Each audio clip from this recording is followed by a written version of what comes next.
एक बात मदन जी बताता हूँ। केसरी साहब 50 साल तक मंत्री रहे और राज में रहे। मेरे पिताजी 40 साल तक प्रधान रहे हैं। मैं अशोक जी गहलोत साहब के बहुत नजदीक रहा हूँ। क्या मेरे पिताजी केसरी जी और मैं इस चौरडिया को समिति, तहसील, एसडीएम को नहीं बना सकते थे? पर हमारी ये विचारधारा नहीं थी। हमारी विचारधारा ये थी कि पब्लिक की डिमांड क्या है, पब्लिक क्या चाहती है, वो काम होना चाहिए।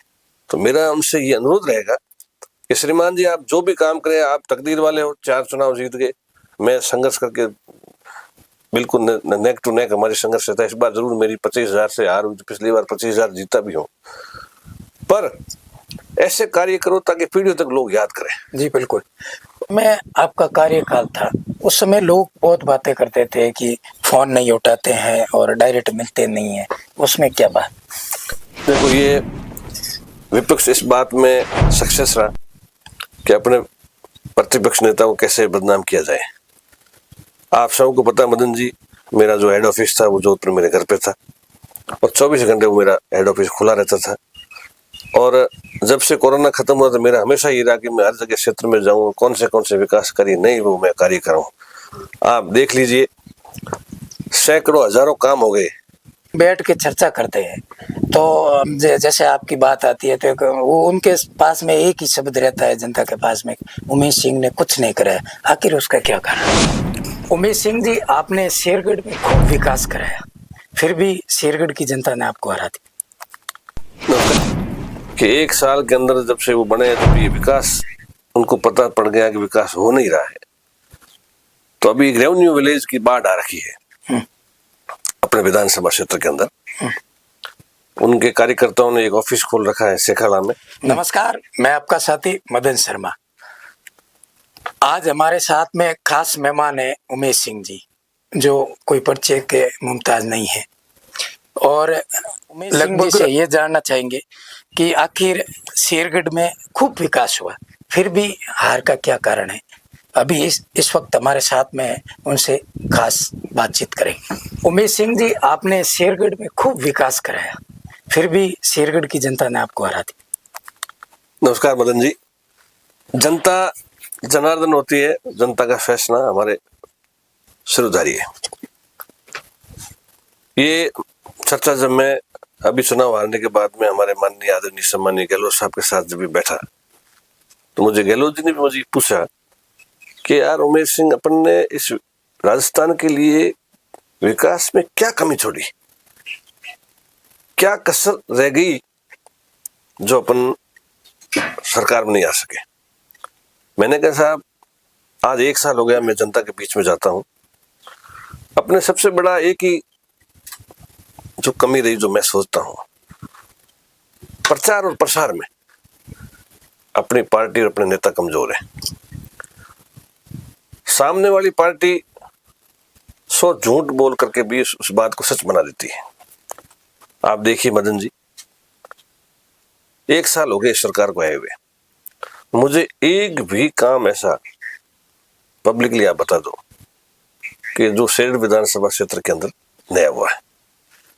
मोटे मोटे तौर पे ये सेकंड बजट सेशन आ रहा है। मेरे भाई बाबू सिंह जी एक लड़कियों की कॉलेज लेके आए बालेश्वर, और अपने गांव को उन्होंने तहसील बनाई। उसके बाद में अपने गांव के लिए चम्मू से नाथ रहो एक सड़क स्वीकृत कराई डबल। उसके बाद मुझे तो कोई ऐसी मेरे ज्ञान में संज्ञान में नहीं है कि उन्होंने कोई साल 1.25 साल के अंदर कोई काम करवाया। हाँ, ये जरूर है कि 1 साल के अंदर जब से वो बने तब ये विकास उनको पता पड़ गया कि विकास हो नहीं रहा है। तो अभी रेवेन्यू विलेज की बाढ़ आ रखी है अपने विधानसभा क्षेत्र के अंदर। उनके कार्यकर्ताओं ने एक ऑफिस खोल रखा है सेखाला में, और आनंद फानन के अंदर सैकड़ों रेवेन्यू विलेज बन रहे हैं। अच्छी बात, मैं उनका स्वागत करता हूं, पर रेवेन्यू विलेज भी पब्लिक को बिठा करके उनसे विचार विमर्श करके जनता को हित कैसे हो सकता है, फायदा कहाँ मिल सकता है, वहां रेवेन्यू विलेज बनना चाहिए। ये एक बार रेवेन्यू विलेज बन गया तो फिर वो जिंदगी भर रहेगा। चुनाव में हार और जीत होती रहती है, कभी लोग वोट देते हैं, कभी वोट नहीं देते हैं। पर आप ऐसा काम कोई मत करो कि पीढ़ियों तक लोग उसको याद करें कि ये गलत काम हो गया। जैसे भाई बाबू सिंह जी ने विधायक बनते ही हमारे देवराजों के जो 12 गांव हैं उनको लौट विधानसभा क्षेत्र में डाल दिया। आज देवराजों के 12 गांव इस क्षेत्र से जाने से हमारे समाज का वहां राजनीतिक वर्चस्व खत्म हो गया।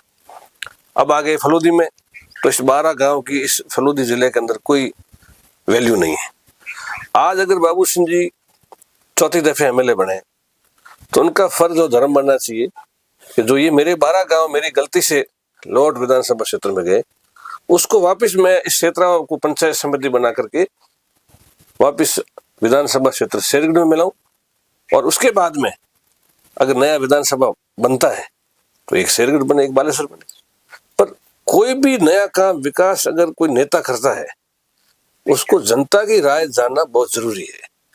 अगर आप जनता को नहीं पूछोगे और अपने राजनीतिक स्वार्थ और हित के लिए कोई काम करोगे, जैसे आज मेरे भाई नाथराव के अंदर तहसील बनाई, अब मुझे पता है वो समिति बना रहे हैं, मुझे खुशी है इस बात की। नाथराव भी हमारा परिवार है, पर बाबू सिंह जी एक नाथराव से विधायक नहीं बने, उनके साथ में ऐसी नाथराव जैसी कम 100 पंचायतें हैं, उनको कहीं पंचायत समिति तहसील बनानी थी तो बीच में बनानी चाहिए थी। जैसे मैं मानता हूँ नाथराव की जगह लोड़ता के अंदर बनती तो मेन रोड थी, सबके बीच में थी। उसके बाद में और कहीं भी वो चर्चा कर रहे हैं, मुझे तो ज्ञान नहीं, अभी तो मैंने इनके गांव की सुनी है। पर जहाँ कहीं भी वो कोई पंचायत समिति तहसील बनाए, भगवान उनको सद्बुद्धि दे, वो ऐसी जगह बनाए कि आने वाली पीढ़ियों तक लोग उनको याद करें। मैं आपको एक बात मदन जी बताता हूँ, केसरी साहब 50 साल तक मंत्री रहे और राज में रहे, मेरे पिताजी 40 साल तक प्रधान रहे हैं, मैं अशोक जी गहलोत साहब के बहुत नजदीक रहा हूँ।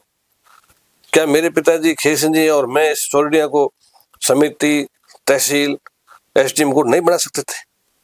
पर हमारी ये विचारधारा नहीं थी। हमारी विचारधारा ये थी कि पब्लिक की डिमांड क्या है, पब्लिक क्या चाहती है, वो काम होना चाहिए। तो मेरा उनसे ये अनुरोध रहेगा कि श्रीमान जी आप जो भी काम करें, आप तकदीर वाले हो, 4 चुनाव जीत गए, मैं संघर्ष करके बिल्कुल नेक टू नेक हमारी संघर्ष रहता है। इस बार जरूर मेरी 25,000 से हार हुई, पिछली बार 25,000 जीता भी हूँ, पर ऐसे कार्य करो ताकि पीढ़ियों तक लोग याद करें। जी बिल्कुल। और एक मेरा ये भी सवाल है कि कहीं ना कहीं आपको ऐसा नहीं लग रहा है कि हमारी सोशल मीडिया कमजोर है? मैं मानता हूँ मेरी सोशल मीडिया कमजोर है। मेरे कार्यकर्ता जो एक बाबू सिंह जी साहब के पास में जो टीम है उनके पास में, वो उनके पास मजबूत टीम है, पर उसको हम सुधार कर रहे हैं। अब मेरे जो भी कार्यकर्ता मेरे साथ जुड़े वो खूब लगे हुए हैं कि इस बार जो हमारा नेक्स्ट चुनाव होगा वो इस तरीके से चुनाव होगा, आर और पार की लड़ाई होगी, और हमारा सोशल मीडिया हम आपको कहते हैं बहुत मजबूत हो जाएगी, और हो रही है। जी बिल्कुल। और जैसे जिस समय चुनाव आते हैं तो उस समय क्या है कि गर्मी का माहौल भी होता है और पानी का मुद्दा चलता रहता है। पर अब बात करें तो जिस समय आपकी सत्ता थी उस समय जो सामने वाली पार्टी है वो आपके ऊपर आरोप लगा रही थी कि कमीशन दो और किस्तें लो, पीएम आवास योजना। उस समय आपके जो पीएम आवास के मकान थे वो कितने बने? देखिए, हजारों की संख्या में उस समय पीएम आवास की योजना में मकान बने, पर आपको पता है ये जो मेरे सामने जो भारतीय जनता पार्टी की इनकी दोहरी राजनीति रहती है। पीएम आवास के पैसे आते हैं केंद्र सरकार से, और केंद्र सरकार आपको पता है कि पिछले हमारे गहलोत साहब के शासन के अंदर उन्होंने कितना हमें बजट दिया, ये आपको आकलन कर लें। आज सबसे बड़ा पानी का स्रोत जो लिफ्ट कैनाल है फलोदी से जो जोधपुर जाती है, वो स्वर्गीय राजीव गांधी साहब के समय में स्वीकृत हुई और उनके नाम से वो कैनाल बनी हुई है। पिछली बार वसुंधरा जी सरकार थी, हिंदुस्तान में सरकार उनकी थी, और जनसंख्या बढ़ गई, जानवरों की संख्या बढ़ गई, पानी की डिमांड ज्यादा बढ़ गई। उसके बाद भी भारतीय जनता पार्टी के किसी नेता ने, किसी मंत्री ने ये जिम्मेदारी नहीं ली कि नई कैनाल एक प्रोजेक्ट नया बनना चाहिए। हमारे गहलोत साहब ने पिछली सरकार के अंदर फलोदी से नई पाइपलाइन लगा करके करीब 1800 करोड़ रुपए की योजना स्वीकृत करके जोधपुर के लिए उन्होंने पाइपलाइन स्वीकृत कराई। आप सबको पता है मेरे सरकार जब मीना कौर यहाँ से विधायक थी तो 3 दिन में 1 दिन गांव में पानी आता था। आज हालात आप खुद देख लें, आप खुद पत्रकार देख लें, 7-7 दिन तक विधानसभा क्षेत्र में सर्दी के मौसम के अंदर भी पानी की व्यवस्था नहीं है। आने वाले समय में अगर सही ढंग से मॉनिटरिंग नहीं हुआ तो हाहाकार मच जाएगा, और लोग पानी के लिए यहाँ धरनों पे बैठेंगे, प्रदर्शन करेंगे, झगड़े होंगे, लड़ाई होंगे, दंगे बढ़ेंगे। ये जी मदन जी मैं बिल्कुल। आपको कहता हूँ। तो उस समय आपने कहा था कि ये जो गांव है शेरगढ़ है विधानसभा, वो फड़ौदी में नहीं जाएगा, लेकिन आपका गांव तो अभी भी फड़ौदी जिले में। देखिए मदन जी, गांव जब वापस चेंज होते हैं वो परिश्रमण जब होते हैं, जब चेंज होते हैं। जब जिला बना उस समय मेरा पूरा प्रयास रहा कि पहली बार फरोदी जिला बने नहीं, और अगर जिला फरोदी बने तो मेरी कर्म भूमि शेरगढ़ थी, मेरे विधानसभा क्षेत्र का एक ही गांव जाना नहीं चाहिए। यहाँ उस समय क्षेत्रीय विधायक कृष्णाराम जी थे, उनसे भी मैंने चर्चा की, पर उन्होंने कहा भाई अगर ये गांव निकल जाएंगे तो मेरा ये विधानसभा क्षेत्र छोटा पड़ जाएगा। जब ऐसी विवाद के अंदर ये हुआ नहीं। अब आप देखिए कि हिंदुस्तान सरकार भारतीय जनता पार्टी की, राजस्थान सरकार भारतीय जनता पार्टी की, यहाँ राजपूत नेता हमारे गजेंद्र सिंह जी शेखावत, यहाँ राजपूत नेता हमारे बाबू सिंह जी, सब एक जैसे मिले हुए हैं। तो इनको सोचना चाहिए कि भाई क्षेत्राबाद जो कस्बा है वो जोधपुर से पहले बसा हुआ है। इस कस्बे को वापस नई पंचायत समिति बना करके वापस इसको विधानसभा क्षेत्र में शेरगढ़ में जोड़ा जाना चाहिए। मैं भी अपील करता हूँ, उनसे मांग करता हूँ। अब तो सोच उनकी है, वो ले या नहीं ले, उनको क्या कर सकते। जी बिल्कुल। जिस समय आपका कार्यकाल था उस समय लोग बहुत बातें करते थे कि फोन नहीं उठाते हैं और डायरेक्ट मिलते नहीं है, उसमें क्या बात? देखो, ये विपक्ष इस बात में सक्सेस रहा कि अपने प्रतिपक्ष नेता को कैसे बदनाम किया जाए। आप सबको पता मदन जी, मेरा जो हेड ऑफिस था वो जोधपुर मेरे घर पे था, और 24 घंटे वो मेरा हेड ऑफिस खुला रहता था। और जब से कोरोना खत्म हुआ तो मेरा हमेशा ये रहा कि मैं हर जगह क्षेत्र में जाऊं, कौन से विकास कार्य नहीं वो मैं कार्य करूं। आप देख लीजिए, सैकड़ों हजारों काम हो गए, मुझे उस समय ये तक फुर्सत नहीं मिली कि मैं उनका उद्घाटन करूं। मेरा काम एक ही था कि मेरे धरातल पे काम होना चाहिए, काम होना चाहिए। आपको मैं निवेदन करना चाहूंगा कि मेरे समय में करीब 280 सड़कें नई रेवेन्यू विलेज की मैंने मुख्यमंत्री योजना से मैं स्वीकृत करा के लाया, जिसमें करीब 50% बन गई, और 50% वर्तमान विधायक साहब रुकवा दी कि 2 साल के बाद में शुरुआत करूंगा। पर जो रेवेन्यू विलेज की सड़कें थी वो हमारे माननीय गहलोत साहब की मेहरबानी से स्वीकृत हुई, और रोडों का जाल पूरे क्षेत्र के अंदर बिछ गया। और ऐसे मैंने बड़े बड़े हाईवेज बनाए, जैसे आप देख लीजिए बम्बोर से चौमू, आप देख लीजिए चौमू से चाबा, आप देख लीजिए धोलेसर से बागवान तालाब, ऐसे बड़े बड़े हाईवे में साहब से मांग के लेके आया हूं। जी बिल्कुल।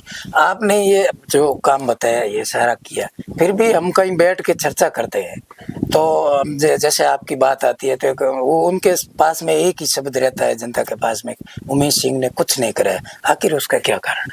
ये तो मदन जी उनकी सोच है। आप खुद पत्रकार से हो, आप खुद क्षेत्र में घूमते हैं, आप बताइए कि 5 साल के अंदर इस क्षेत्र में कितना विकास हुआ है। कहने में तो कुछ भी कह सकता है। और वैसे हमारे आप देख रहे नेक टू नेक हमारा बाबू सिंह जी का और मेरा चुनाव रहता है। अब इसमें थोड़ी जो उनके पास जो समाज जुड़े हुए हैं, वो थोड़े मार्शल कौम के जुड़े हुए हैं, वो प्रचार में ज्यादा मजबूत है। मेरे साथ वो गरीब राजपूत है, गरीब दलित वर्ग के लोग हैं, गरीब ब्राह्मण हैं, गरीब आदमी, जो सच्चा आदमी वो मेरे साथ है, और उनके साथ है वो सब मुस्टन करने में। ये आप देख लीजिए, अब मोदी जी से लगा करके यहाँ देख लो, आप हिंदुत्व की बात करनी वो कर, हिंदुत्व तो आज तक इस देश में हिंदुत्व सही, पर प्रचार और प्रसार में इसमें भारतीय जनता पार्टी हमेशा अव्वल रहती है। उसी का कारण है कि इनको सक्सेसफुल इनको मिल रही है। पर अब इनका ये लास्ट है, पब्लिक भी आखिर काम चाहती है। ये जो अभी मोदी जी का जो पीक है, 10 साल 15 साल रह गए, जनता अब इनसे ऊब चुकी है। आने वाले समय में थम्पिंग मेजोरिटी में हमारी कांग्रेस की सरकार हिंदुस्तान में, राजस्थान में आएगी, ये मैं आपको वादे के साथ कहता हूँ। ये आम जनता की मांग है, वो खुद सोचती है आज के तारीख में कि हमारे राशन के किट बंद हो गए, हमारे आपके जो योजना थी, आपकी मेडिकल योजना बंद हो गई। जो काम थे पिछली सरकार ने जो स्वीकृत किए थे, इन्होंने तो 1 साल में बंद करने के अलावा कोई काम ही नहीं रखा है। और नई योजना अगर ये एक भी बता दे कि धरातल पे हमने शुरू की, तो पत्रकार महोदय आप जो कहो मैं कर लूँ।